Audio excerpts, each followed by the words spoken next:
Hey everyone, Meowington here, and back with our red playthrough where I just finished simming through July. That went fairly well, and we were very active on the trade market for sure, and there was a lot of moves, a lot of changes that happened that I'm going to be looking forward to filling you guys in, and hopefully you agree with some of my thought processes behind why I did what I did.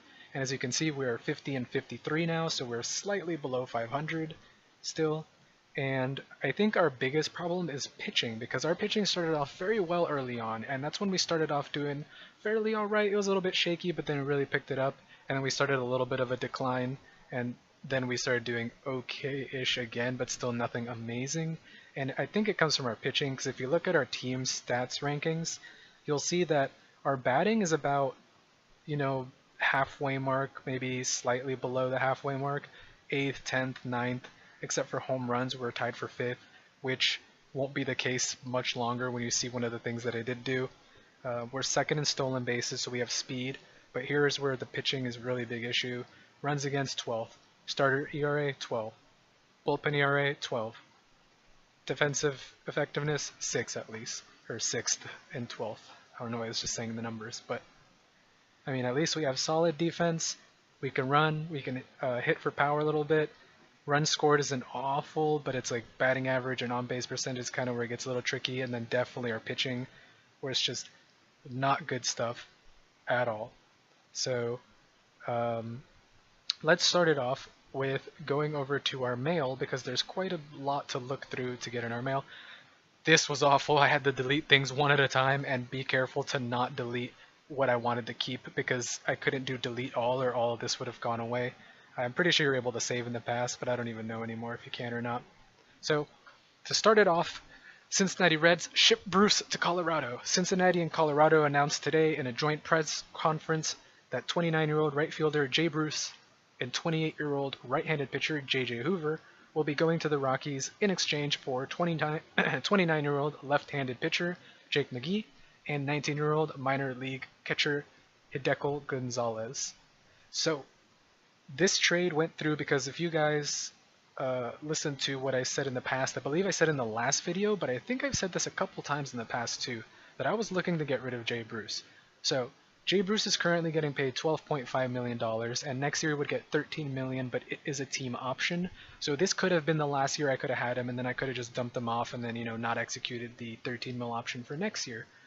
But what I decided to do was to shop him around and see what I could get, right? Because he's still only 29, so I don't think I'll get hit with the, oh, we don't want overpaid veterans type deal. Because yeah, he's 12.50 or whatever, 12.5 mil, but that's not insanely expensive, and he saw for someone who has like these ratings, even though his statistics aren't really too great, it seems that the game really relies a lot on ratings and such, so you can get some value out of him.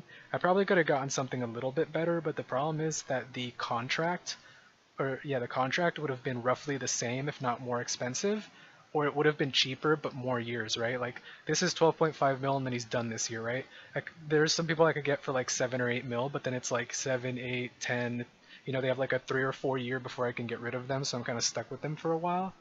And the Jay Bruce dump was not only to get someone that could help me a little bit as well, but also to just relieve a little bit of money off of my payroll so that I can start really saving up and working towards rebuilding for a very serious push a couple years down the road. So my reasoning for getting rid of him is the fact that he has been on a slight decline. After his 2013 season where he put up a 3.2 WAR, batting very good average on-base percentage slugging, he even led the league in RBIs, I believe, or at least National League. I'm not sure if red means all league or just national. But 2014, 217, 281, 373, wasn't even slugging 400. 226, 294, 434, 220, 282, 421. So at the very least, the last 2 years he's been slugging decently, but that's all it is, right? Like he can hit home runs, but that's all it is. Like he does not hit for average. He doesn't hit the ball very much at all. I mean, look at the 68 hits and 309 at bats, 131 and 580, and he doesn't really get on base, right?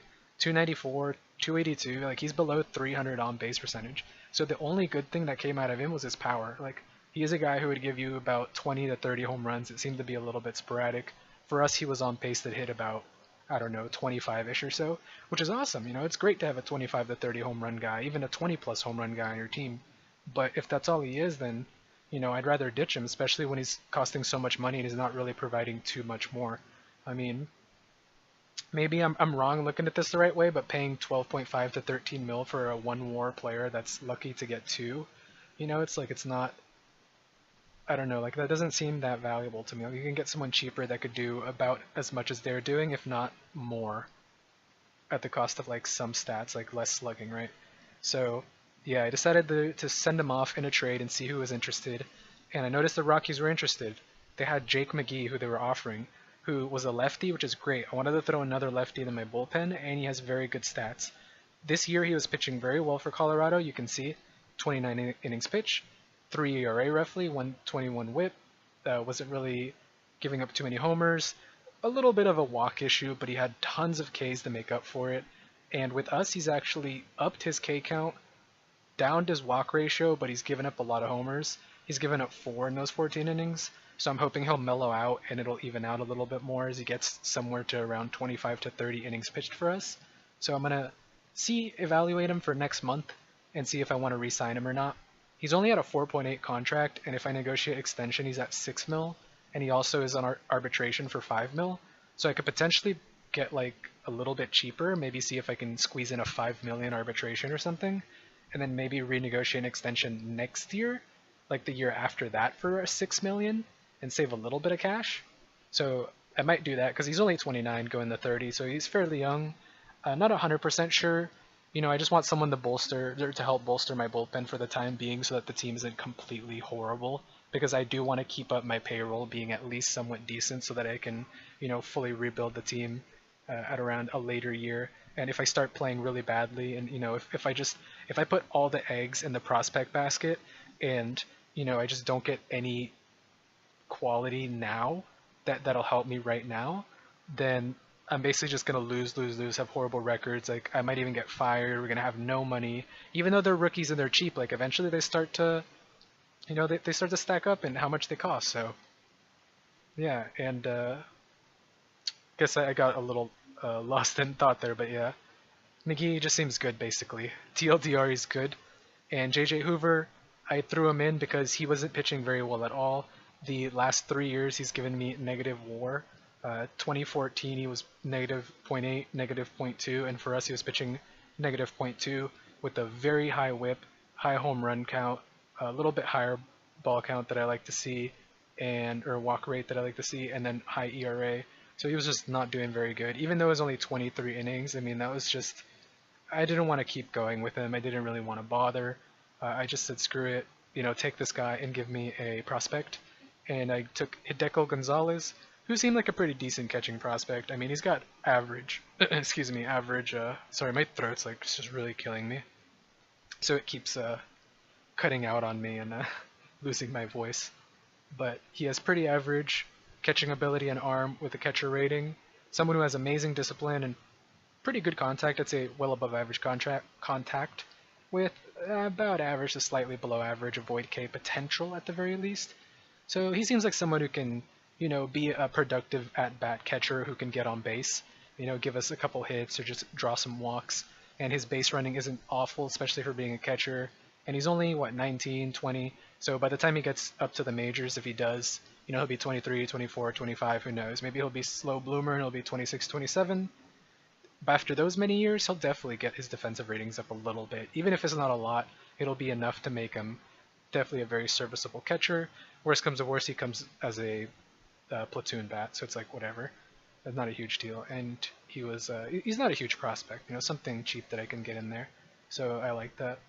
Hopefully it turns out to be solid. And next up is the international free agents, which I'm excited about, a little bit bummed about something, and you'll see, but super excited about this, and you guys should be too. So starting it off is Rafael Cabrera with the insane gap power, tons of home run power. Discipline is kind of lackluster, but avoid K is pretty average and contact is slightly below average. If you'd like to know what I think average is that is 50. So usually I say things that are below average are like 40 to 45. 46 to 50 is like teetering on close to average, and then 50 plus is like average for me. So he's like teetering on the brink of having average contact. You know, really good gap power with his good speed, stealing and base running. Has some pop to his bat, can draw some walks. Couple, not really that great, but doesn't really strike out.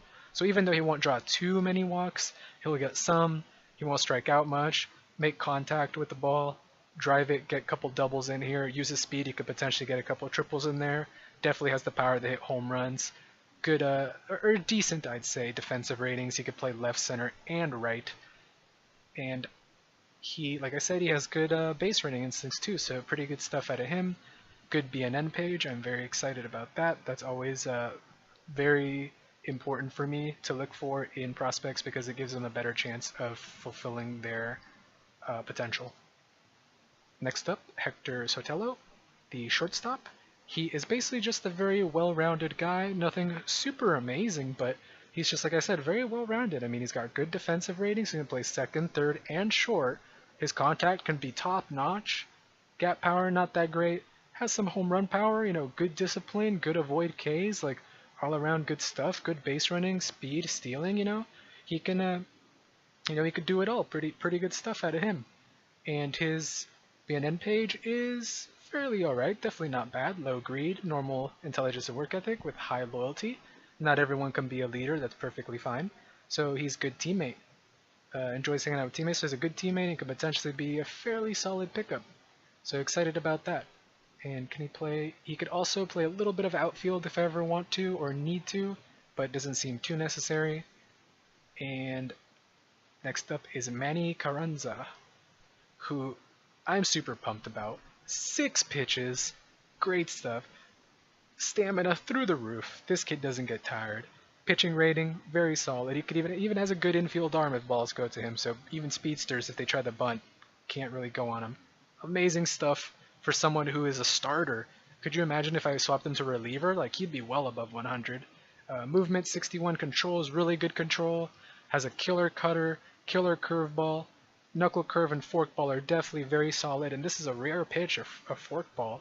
Throws not a bad splitter at all, but his changeup is a little lackluster, so he's more like a 5-pitch pitcher, but he does have a 6th in his repertoire to bust out if need be. And his hold runners is pretty average, so really excited about this guy. I absolutely love him. He's probably my favorite one, even though I don't think he's the best. I definitely have someone else who I think can turn out to be really nasty, but he's someone who I'm really hoping pans out because he seems like someone that's really fun, and you don't come across someone like this very often. And his BNN page is not that great. So next up is Gabe Garcia.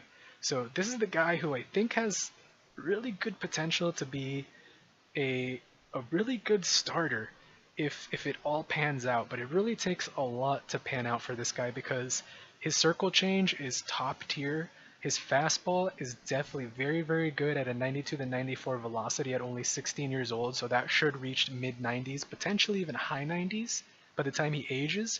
And his curve is about average. If he works on it a bit, he could get it a little bit above average. But the thing that really sells me on this guy is his control.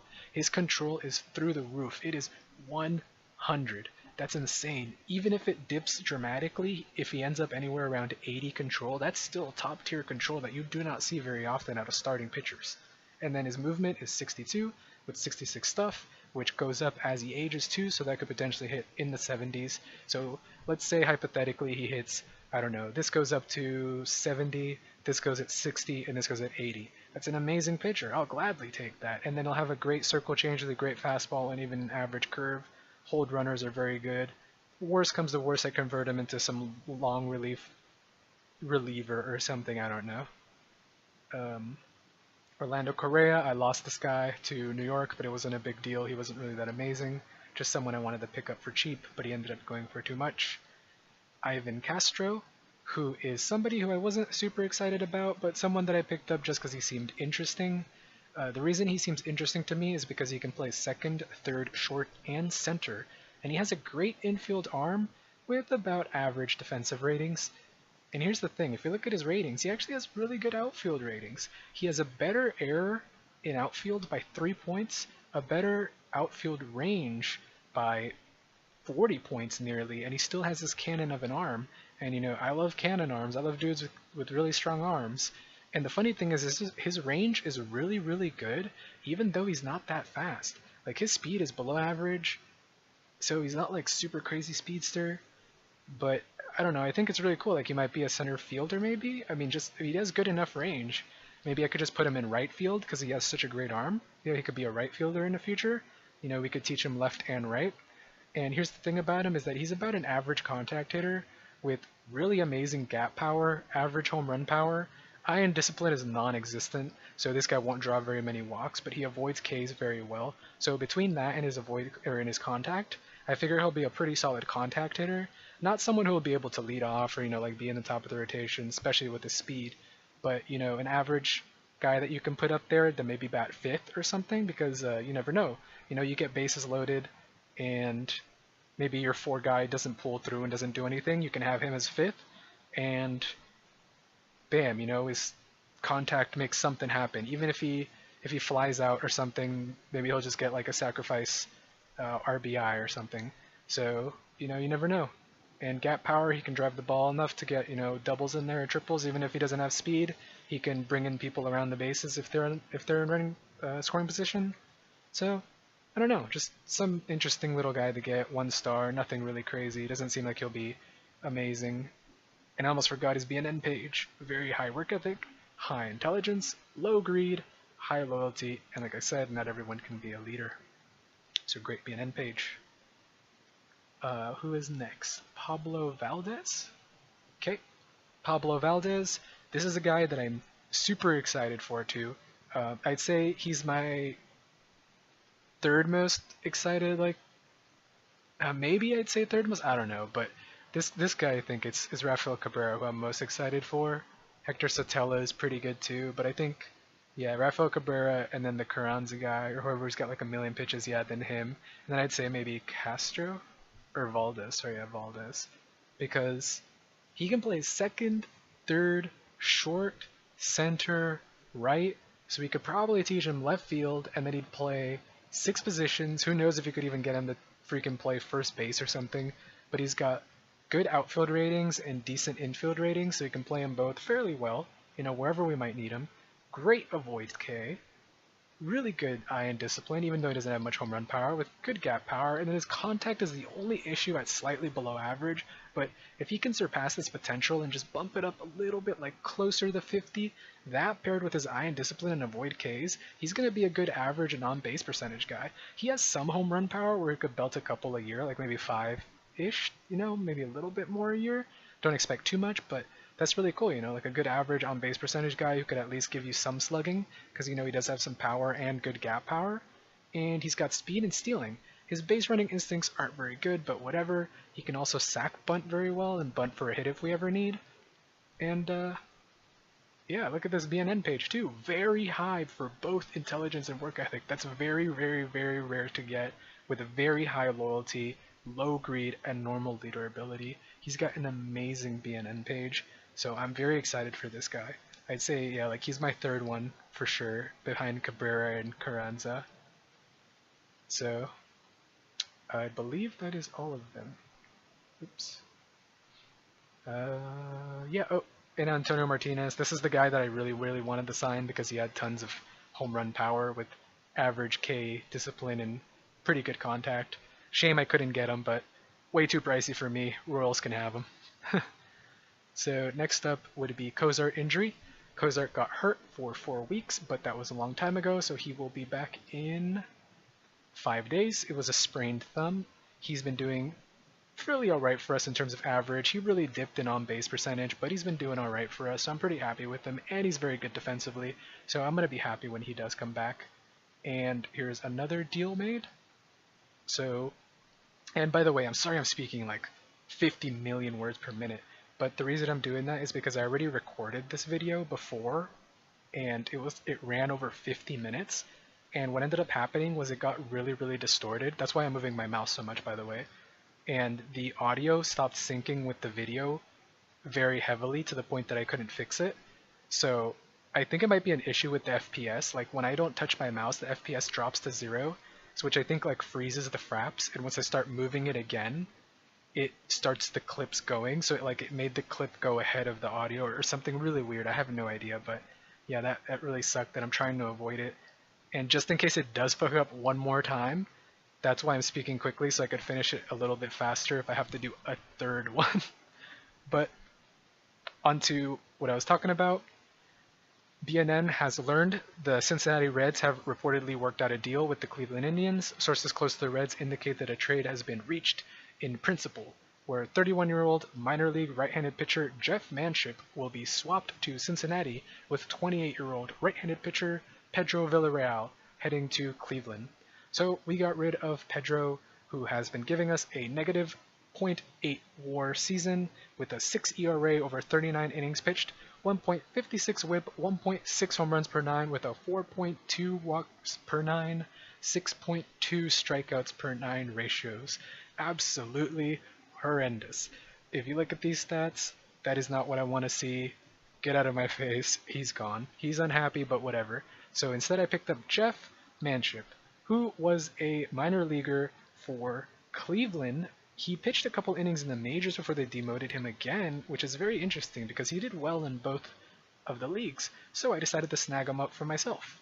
So he has solid control and movement with really good stuff.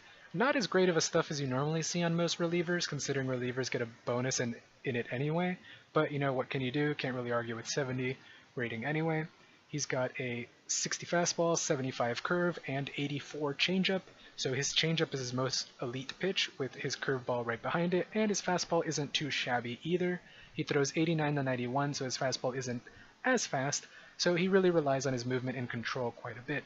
And as you can see in, I think that's Clemson maybe? Sorry if I'm incorrect, but Clemson, 24 saves, 1.89 ERA, 33 innings pitched. He had a 105 whip, 0.3 home runs per 9, 2.7, and 11.3. Put up a .9 WAR, AAA, so he did well. And then in the majors, he pitched 19 innings with 3.26 ERA.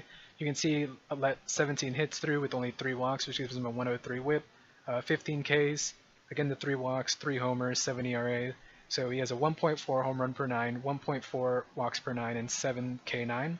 So he is pretty solid in the strikeout department, and he doesn't really walk that many. He never really had home run issues. He just, like I said, a couple poor innings. He just gave up 3 home runs, you know, whatever, but he seems to be really solid. And with us, same issue happened. He gave up 3 home runs in those 4 innings, so he started off a little bit rough, but, you know, I'm not going to just shit on him and be like, oh, okay, he's terrible, right? Like, just a bad start. Give him a few more innings, you know, get to 20, 25, 30 innings, then we'll see how he's doing, reevaluate it if we need to let him go or not, but he seems like someone who will at least do something decent, like, I don't know, 3.2 to a 3.5 ERA, you know, anywhere from a 1 to a 1.2 whip, allow less than 1 home run per 9, roughly, you know, somewhere in the 2s for walks and 7+ Ks, which is something I'm very happy with too. The WAR, for some reason, even with those good stats, is negative, which I never understand, but like I said, I don't get WAR very well. I even checked fielding ratings on people sometimes to see if it's because of their errors, and I don't know, he didn't really have any errors here, so I don't know. WAR is a very interesting stat.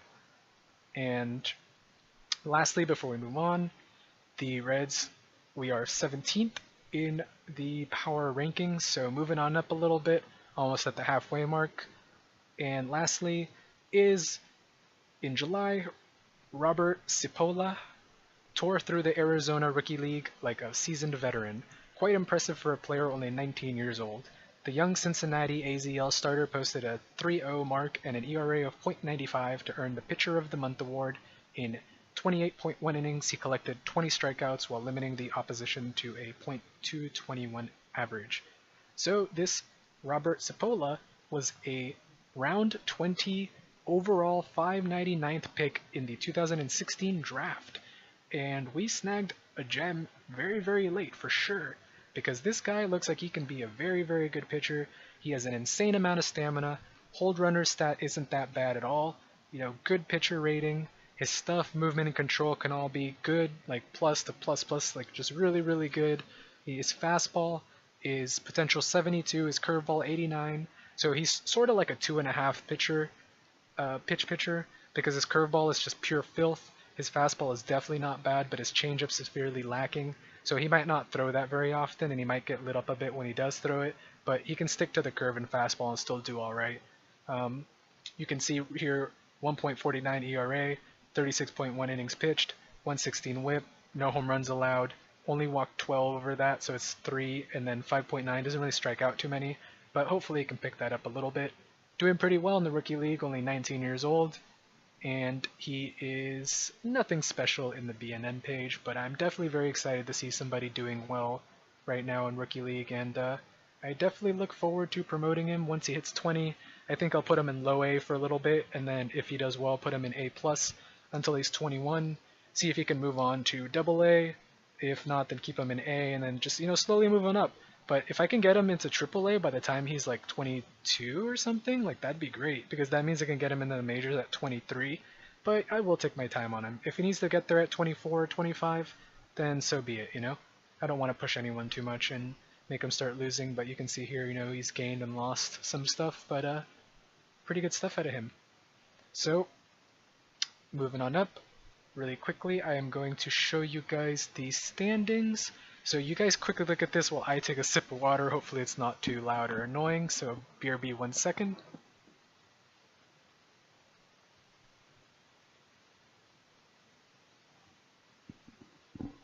Oh man, I needed that water so badly. But hopefully you scanned around the page a bit, see generally who's leading in what divisions or your favorite divisions, and see how stuff is going. But here are some teams that you're going to have to pay attention to for this next part that we are going to get into, and that is the Chicago Cubs, St. Louis Cardinals, Pittsburgh Pirates, Arizona Diamondbacks, Los Angeles Dodgers, and I believe that is it. So you have the Cubs at 67-37, St. Louis at 60-45, Pittsburgh at 56-48, D-backs at 58-47, Dodgers at 56-49. So all of these teams that I listed, these 5 teams, are anywhere from 5.5 to 10 games up on us, and the Cubs are actually 16.5 games up on us. So they're the ones who are very, very, very ahead. And the reason I mention this is because if you take a look at our schedule going into August, we face the Cardinals 7 times, we face Pittsburgh 3 times, we face Los Angeles 4 times, and we face Arizona 3 times. So all these teams that are quite a few games ahead of us and doing very, very well, we are facing a boatload of. I mean, what is that? 7, 10, 13, 17. So 17 of our games, and I guess Texas, was Texas a good one? I think I said? No, Texas was one of the teams that's bad, yeah. So the other teams we have to face are Miami, Milwaukee, Texas, and Los Angeles Angels. So if we take a look at the Angels, 51-54, we're pretty even with them. Rangers, we're super ahead of. Milwaukee, we're ahead of them too. And then Miami Marlins are about equal. So our entire matchup for next month is teams that are very ahead of us, equal to us, and we only face a few that are worse than us. And that's only 5 of our matches. So August is going to be very scary. And I don't remember if I showed July or not, so here you could take a quick peek at July to see how we did. Against the Cubs, we surprisingly went 2-1, which is nothing short of a miracle. And I hope that happens again, because we're facing them in, I think September too, a bunch, 7 times. Our schedule going forward is horrendous. Look at this.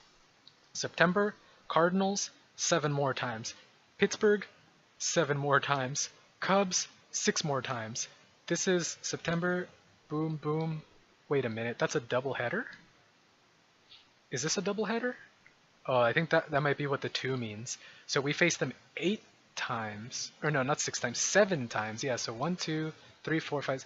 So 7 times Cubs, 7 times St. Louis, 7 times Pittsburgh. We face, luckily, Milwaukee 6 times, and I think New York isn't that great. So let me double check real quick. New York is 60-44 as well. So unless they really fall off a cliff sometime soon in the next months, we are in for a ridiculously tough schedule. And I am praying we go even 500, because that is just absolutely nasty. So I'm hoping we do at least somewhat decently. But again, showing the money. By the way, how much money I've freed up. 30 mil for extensions, 26.7 for free agents. Got 8 mil in cash left, budget room 18.8. Still got tons of money left over, which is super awesome. So definitely looking forward to spending a little bit of that, but not quite all of it. Now going into lineups, I'll sort this by average. You guys can take a quick look. I need some water again.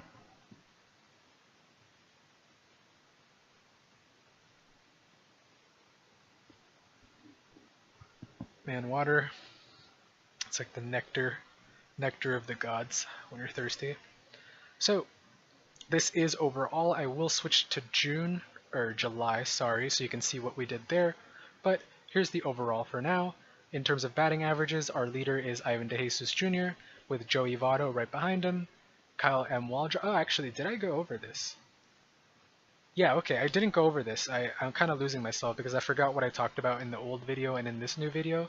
So, okay, um, with Cozart getting hurt, I actually moved Duvall over from left field into third base, and with the loss of Jay Bruce, I actually called up Kyle M. Waldrop and Jesse Winkler, or Winker. Is it Winker? I believe it is. Where is he? Yeah, Winker.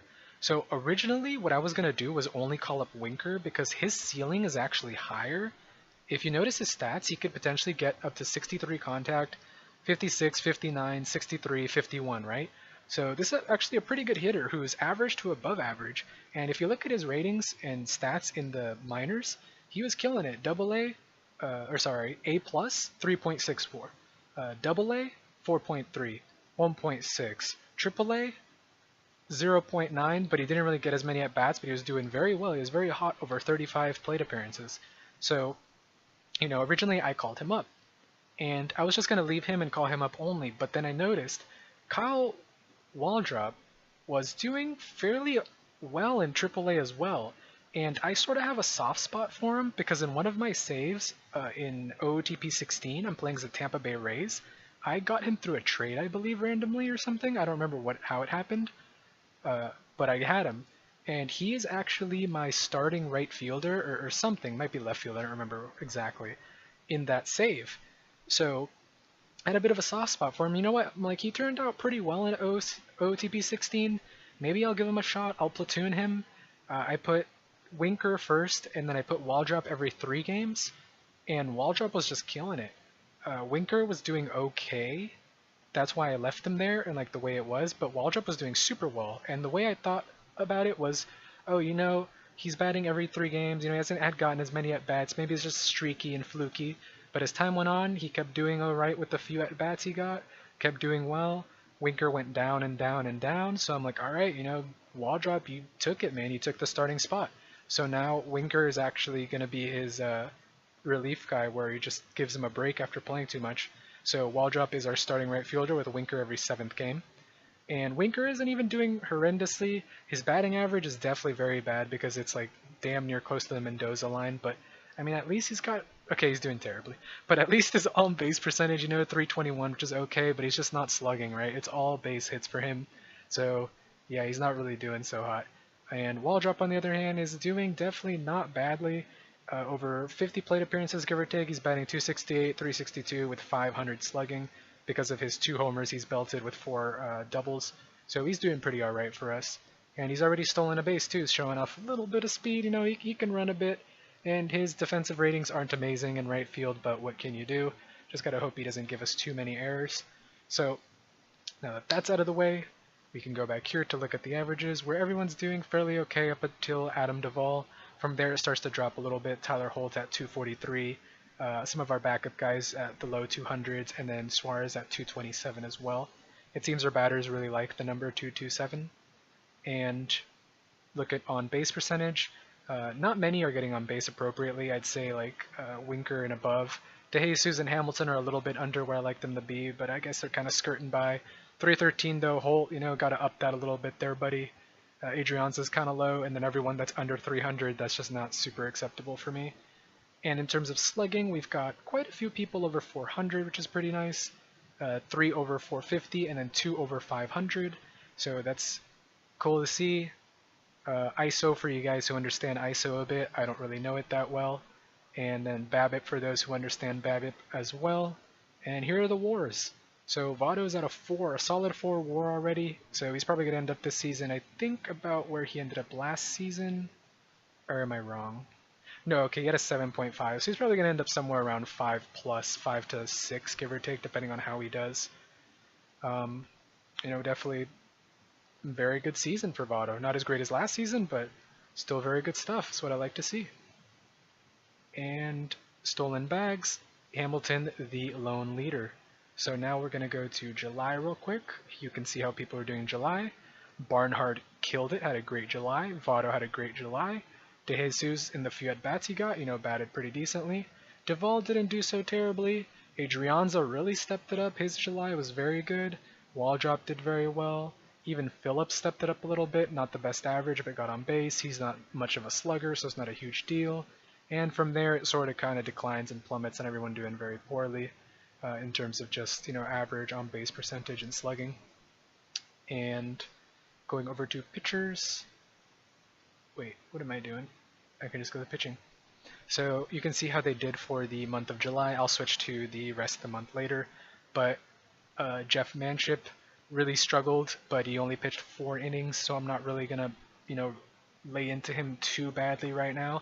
I'll let it slide until he can get a few more innings in. But Finnegan, Iglesias, Chatwood, they just didn't do well. Desclafani didn't do so hot. I guess I can sort it by FIP too, because I guess that's a better indicator. But yeah, a lot of really high FIPs, a lot of high ERAs, a lot of high averages against people.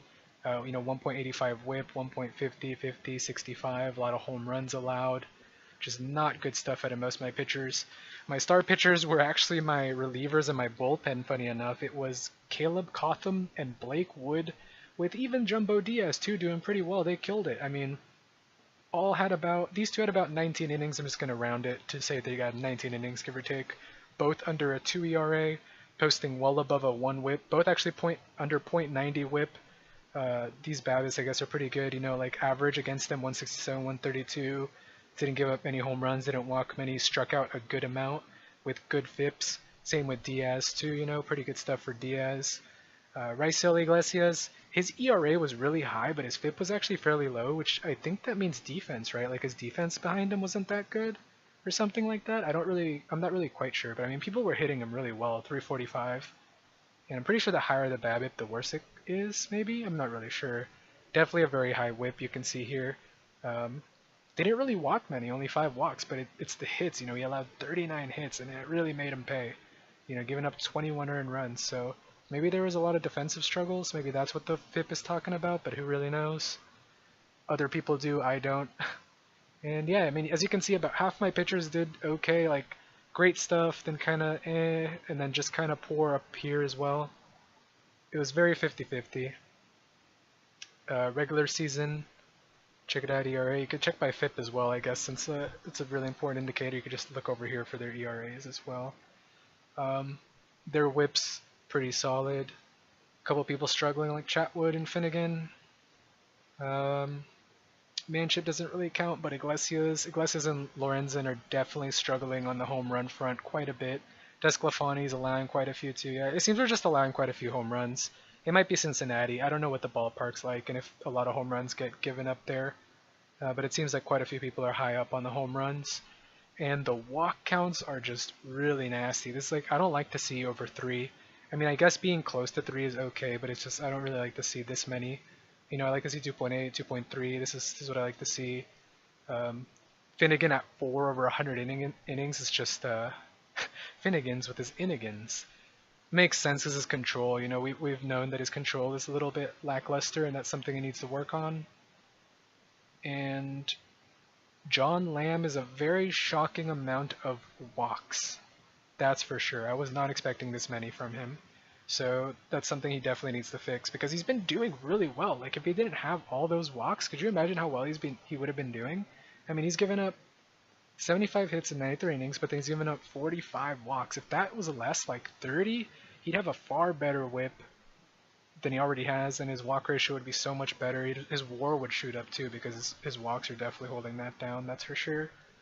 So yeah, that about sums up pitching lineups. I went through through my mail, injuries, everything. I'm pretty sure that's it. Yeah, so I've talked about everything. Hopefully this video wasn't another like 1 hour long one. I did kind of break down in the random information that wasn't important, but hopefully this one is synced up and I can upload this properly without any issues. So thank you for watching. Hope you enjoyed. Leave a like if you like it, and please, if you want to leave any comments about anything, please let me know. Like, I really would love people that interact with me on this stuff and be like, oh, I agree to this trade, or oh, this player is doing surprisingly well than I expected, or oh man, that trade was really, really dumb. And I'd like to hear people who are more veterans of this game, or even just like newer to the game, just have opinions on what I'm doing. Just because I find it pretty interesting. I might take people's advice, but I might not, because I kind of just want to do it on my own. You might think it's stubborn, but I just find it very fun, because then if people just start, autopiloting and doing it for me, then it's not me really succeeding or failing, right? So with that, I say thank you for watching, see you next time, and goodbye.